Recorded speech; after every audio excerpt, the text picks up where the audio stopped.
اچھا ڈاکٹر صاحب، ابھی آپ نے بات کی میڈیکل کے شعبے کی، آپ خود بھی ڈاکٹر ہیں. میں باقی پاکستان کی بات نہیں کرتا، پنجاب کی بات کر لیتا ہوں. ڈاکٹر صاحب، پڑھنے والے بچے بہت زیادہ ہیں، نمبر بھی بہت لیتے ہیں، لیکن آپ کے سرکاری سطح پہ میڈیکل کالجز اتنے کم ہیں کہ وہ جو میرٹ ہے وہ 98% تک ہے. پھر اور اس کے بعد پرائیویٹ سیکٹر میں اگر بچہ پڑھنے جاتا ہے، ڈاکٹر بننا چاہتا ہے، تو اس کا خرچہ اتنا ہے کہ اپر مڈل کلاس کا بندہ بھی اسے افورڈ نہیں کر سکتا.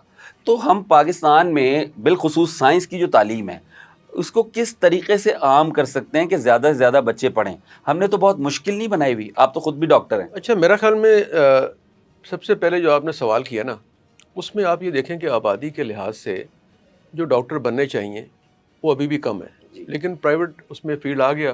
گورنمنٹ کا یہ ہوتا ہے کہ اس کے اپنے وسائل ہیں، اس حد تک یہ بناتی ہے. اور تیسرا یہ کہ ہمیں یہ دیکھنا ہے کہ ہم کیریئر پلاننگ کریں. اگر 100 بچے ایف ایس سی یا ایف اے کر رہے ہیں، سب ڈاکٹر بننا چاہیں گے تو کہاں جائیں گے؟ تو اس وقت دنیا میں ڈاکٹری کے علاوہ، انجینئرنگ کے علاوہ ایسے شعبے آ گئے ہیں جس میں آئی ٹی ہے، کمپیوٹر سائنسز ہیں، روبوٹکس ہے، آرٹیفیشیل انٹیلیجنس ہے، اور 1000 لائنز ہیں جن میں پیسہ بھی ہے، فیوچر بھی ہے. اب ایک ڈاکٹر اگر پرائیویٹ کالج سے بنتا ہے تو وہ 25 لاکھ روپیہ سال کا خرچ کرتا ہے. 1-1.5 کروڑ روپیہ خرچ کرنے کے بعد، 5 سال ضائع کرنے کے بعد تنخواہ 45,000 روپے مل رہی ہے، 50,000 مل رہی ہے، 60,000 مل رہی ہے، سرکار میں 70-80,000. اس کے بجائے آئی ٹی میں بچہ BCS کرتا ہے، وہ 2 لاکھ کما لیتا ہے، 1 لاکھ کما لیتا ہے. اگر وہ بیرون ملک کام کر رہا ہے تو اس کو بہت زیادہ انکم ہے. تو میرا یہ خیال ہے کہ ہمیں گورنمنٹ کو چاہیے اور ہمارے والدین کو بھی چاہیے کہ ہم جو ہماری جو کیریئر پلاننگ ہے اور اس کا جو پورا ایک سروے کریں کہ کتنے لوگوں کی کہاں ضرورت ہے، کہاں جانا چاہیے، پھر ایپٹیچیوڈ کیا ہے، اس کے مطابق تقسیم ہونی چاہیے. یہ سب لوگ جو دیوانہ وار بھاگتے ہیں میڈیسن کی طرف، انجینئرنگ کی طرف، تو اگلے 10-12 سال میں ویسے بھی ڈاکٹرز اور انجینئرز کا کام بہت کم ہو جائے گا. وہاں پہ آرٹیفیشیل انٹیلیجنس اور روبوٹس وہ کام لے لیں گے. تو میرا خیال ہے کہ ابھی ہمیں پلاننگ اس پہ کرنی ہوگی کہ آنے والے شعبے کون سے ہیں اور نوجوانوں کو کس طرح مائل کر کے ان شعبوں میں تعلیم دی جائے اور اس میں ان کو ایکسپرٹیز. اچھا، یہ تو چلے ہو گیا کہ ہم کیریئر پلاننگ کر لیں، نوجوانوں کو ابھی ہم گائیڈ کر سکتے ہیں کہ بھئی آپ اس طرف چلے جائیں، ڈویژن ہو سکتی ہے. لیکن کچھ کام ایسے ہیں جن کی ڈویژن نہیں ہو سکتی. مثال کے طور پہ لاہور کی آبادی ہے 1.5 کروڑ، آلموسٹ 1.25 کروڑ 1.5 کروڑ آبادی ہے، 5 یا 6 سرکاری ہسپتال ہیں، جبکہ یہاں تو ہر ٹاؤن کی سطح پہ 2-2 3-3 ہسپتال ہونے چاہیے. ہم ہیلتھ کے شعبے میں کام بھی کر رہے ہیں، لیکن آپ سمجھتے ہیں کہ ہمارے پاس سرکاری سیکٹر میں اتنے ہسپتال ہیں کہ پورے، بلکہ لاہور میں سارے پنجاب کے لوگ آتے ہیں، ان مریضوں کو کیٹر کر سکیں ہم؟ میرا خیال میں ہم صحت کی فراہمی میں حکومت کے طور پہ ناکام رہے. جی، یہ کہنا ذرا مشکل ہے لیکن میں کہہ رہا ہوں. اس کی وجہ یہ ہے کہ ہمارے جو پالیسی ساز ہیں وہ بیوروکریسی ہے، اور بیوروکریسی ہی حکومتوں کو چلاتی ہے اور فیصلے کرتی ہے. اب اگر آپ نے فرمایا کہ لاہور کی آبادی غیر سرکاری طور پہ تو 2-2.5 کروڑ ہے، لیکن سرکاری اگر 1.25 کروڑ بھی ہو تو اس کے لحاظ سے بیڈ بہت کم ہے. پرائیویٹ ہاسپٹل ملا کے بھی وہ بیڈ پورے نہیں ہوتے. تو میرا یہ خیال ہے کہ جیسے میں نے پہلے کہا ہے کہ ہمارے پاس 2-3 آپشنز ہیں کہ گورنمنٹ جو ہے اپنے ادارے چلانے میں ناکام ہوئی ہے، وہ اس کو آؤٹ سورس کرتی ہے، باہر دیتی ہے تاکہ ہماری جان چھوٹ جائے. تو اب میرا یہ خیال ہے کہ یہاں تو وہی جو انشورنس سسٹم ہے دنیا میں کہ ہم عام لوگوں کو انشورنس کریں ان کی، اور پھر ہسپتالوں کو کیٹیگرائز کر کے اس کی اسٹرکٹ مانیٹرنگ کریں. جس طرح ہیلتھ کارڈ تھا، جی جی، اسی کی ایک نئی شکل ہو سکتی ہے کہ کرپشن رک جائے. اس میں مین آنسر یہ تھا کرپشن بہت تھی. تو کرپشن روکنے کے لیے بہت سے طریقے ہیں. اس میں تھرڈ پارٹی آڈٹس ہیں، ڈیجیٹلائزیشن ہے، اور مینول مانیٹرنگ بھی ہے.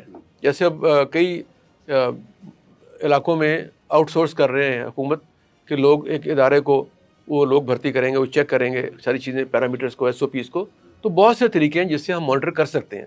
میرا یہ خیال ہے کہ حکومت اگر خود نہیں چلا سکتی تو پرائیویٹائز کرنے کے لیے اس کی نگرانی اور اس کی مانیٹرنگ کریں، اور اس کو آؤٹ سورس کرنے کے لیے بھی واضح جو قوانین ہیں وہ وضع کر دیے جائیں تاکہ پرائیویٹ ہاسپٹل، پرائیویٹ ادارے بھی لوگوں کو سروس مہیا کریں اور حکومت ان کو فنڈنگ کر دے. اچھا، ہمارے جب ہم چھوٹے تھے بچپن میں تو ریڈ کریسنٹ کا اور ہلال احمر کا بہت رول تھا زندگی کے مختلف شعبوں میں، بلکہ ہر شعبے میں.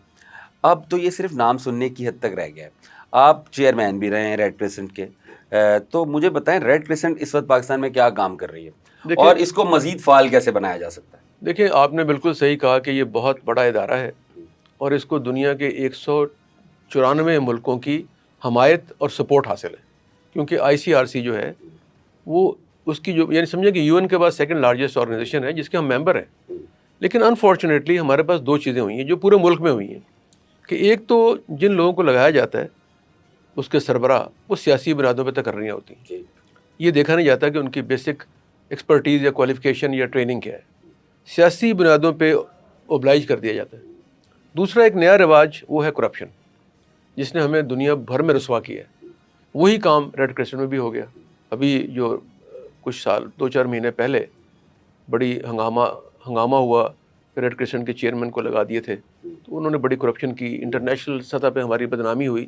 پھر ان کو ہٹا دیا گیا تو ایک اور خاتون کو لگا دیا گیا جو کام کر رہی ہیں. اس طرح چھوٹے صوبوں میں اور معاملات خراب ہیں, وہاں پہ بھی سیاسی طوروں پہ بنیاد پہ لگایا جاتا ہے. تو وہی جیسے میں نے پہلے کہا کہ مس مینجمنٹ اینڈ کرپشن, یہ دو چیزیں ہیں جو ہمارے ملک کے اداروں کو ناکام اور تباہ کرتی رہی ہیں. یہی صورتحال ریڈ کریسنٹ میں ہے. اچھا ڈاکٹر صاحب, اب کچھ آپ کی ذات کے حوالے سے بات کر لیتے ہیں. آپ پالیٹکس میں 2013 کے بعد سے اتنا ایفیکٹولی ایکٹیو نظر نہیں آئے, اس کی کیا وجہ ہے؟ دیکھیں, ایک تو میں کیونکہ 2014 میں چیئرمین ہلال احمر بن گیا تھا تو یہ ایک نان پولیٹیکل پوسٹ ہے, ہم اے پولیٹیکل کہتے ہیں. تو اس کی وجہ سے میں سیاست نہیں کر سکتا تھا. میں نے سمجھا کہ کیونکہ اس کی ریکوائرمنٹ ہے یہ, تو وہ پھر 2014 سے 2020 تک تو میں ریڈ کریسنٹ میں رہا تو اس لیے سیاست اوپنلی نہیں کر سکا. لیکن اس دوران میں ٹی وی چینلز پہ ایز اینالسٹ ایز اینکر وہ کام کرتا رہا. تو اس سے میں یعنی سیاست میں بھی بلکہ میں سیاسی لوگوں کو سپورٹ نہیں کرتا تھا بلکہ ایک آزاد اینالسٹ کے طور پہ اپنا تجزیہ پیش کرتا تھا. تو جس سے ناراضگی بھی ہوتی ہے, آپ پتہ پارٹیز میں ناراض ہو جاتی ہیں. تو ایک تو یہ ہوا. دوسرا یہ تھا کہ ابھی 2-3 سال میں دوبارہ تھوڑی سی ایکٹیویٹی کی. اس بار اپلائی کیا تھا ٹکٹ کے لیے, تو میرا جو حلقہ ہے اس میں میرے بعد مسلم لیگ نون کے لوگ کامیاب نہیں ہوئے تھے. تو اس دفعہ اپلائی کیا میں نے, تو اس کے مقابلے میں ہماری سیٹ ایڈجسٹمنٹ ہوئی تو اون چودھری صاحب کو سیٹ مل گئی اور وہ کامیاب ہو گئے. تو یہ آخری ایپیسوڈ یہ ہوا ہے. تو اس کی وجہ سے اس کے بعد سیاست آپ دیکھ رہے ہیں بڑی ان ایکٹیو ہے, خاموش ہے, اور سیاسی ورکرز, پولیٹیکل لیڈرز, پارلیمنٹیرینز ایک پاز میں ہیں. تو اس پاز کی وجہ سے ایکٹیویٹی بہت کم ہو رہی ہے.